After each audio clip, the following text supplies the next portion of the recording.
வணக்கம். MKV mushroom form மதுரையிலேருந்து நான் விக்னேஷ். காளான் பண்ணையில் நிறையா டைம் வந்து உங்களுக்கு CO2 ப்ராப்ளம் வந்திருக்கும். அதாவது இப்போ காளான் வந்து பால் மாதிரி ரவுண்டாக வர்றது, குச்சி குச்சியாக வர்றது, இந்த மாதிரி வரும்.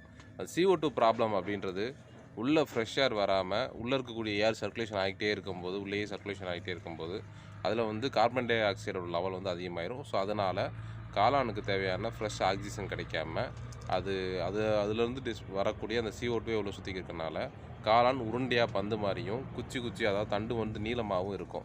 ஸோ அதுதான் CO2 ப்ராப்ளம். இந்த CO2 ப்ராப்ளம் காளான் இப்படி வருது அப்படின்னா ஸோ அதில் CO2 ப்ராப்ளம் இருக்குது அப்படின்றது தான் எல்லோரும் சொல்லக்கூடியது. பட் அதை கரெக்டாக மெஷர்மெண்ட் பண்ணி இதில் CO2 ப்ராப்ளம் இருக்குது. இப்போ நம்ம டெம்பரேச்சர் ஹையாக இருக்குன்னா ஒரு மீட்டர் வச்சு பார்க்குறோம், ஹியூமிடிட்டி இது டவுனாக இருக்குது அப்படின்னாலும் மீட்டர் வச்சு பார்க்குறோம், பார்த்து அதை சரி பண்ணுறோம். ஆனால் CO2க்கு மீட்டர் இருக்கா, அதை எப்படி யூஸ் பண்ணுறது, ஸோ அதை பற்றின டீட்டெயில் எந்த ஒரு வீடியோவில் யாரும் சொல்லலை. நிறைய பேர் கேட்டிருந்தீங்க CO2 எப்படி செக் பண்ணுறது, அது எப்படி எங்கே கிடைக்கும் அந்த மீட்ரு அப்படின்ற மாதிரிலாம் நிறைய கேட்டிருந்தீங்க. CO2 செக் பண்ணலாம். ஸோ அதுக்கும் மீட்ரு இருக்குது.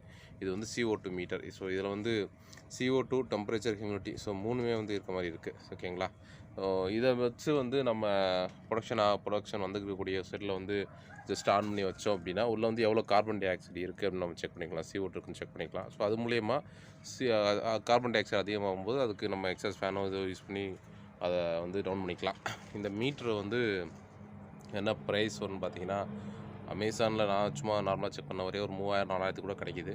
பட் வந்து ஒரு ப்ராப்பராக கொஞ்சம் நல்ல குவாலிட்டியான மிஷின் அப்படின்னா 11,000 அந்த மிஷினு. காஸ்ட் வைஸ் அதிகமாக வாங்கினா அது மெஷர்மெண்ட் கரெக்டாக இருக்கும் இந்த மிஷினை பொறுத்து. அதனால காஸ்ட் வைஸ் அதிகமாக இருக்கிறனால தான் மோஸ்ட்லி வந்து CO2 மிஷின் யாரும் பெருசாக வாங்குறதில்ல. CO2 கண்ட்ரோலர், அதாவது டோட்டல் கண்ட்ரோலர்லாம் இருக்குது. அது ஆட்டோமேட்டிக்காக வந்து CO2 இருந்தால் கூட அதை கூட கண்ட்ரோல் பண்ணிக்கலாம் மிஷின்லாம் இருக்குது. ஒரு 20-25,000 இருக்குது.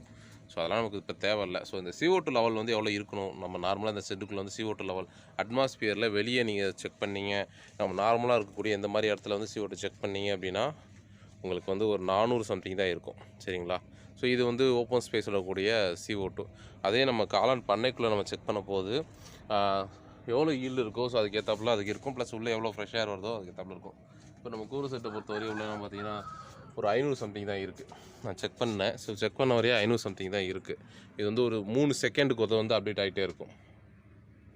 இதை பற்றி ஃபுல் வீடியோ போடுறேன்.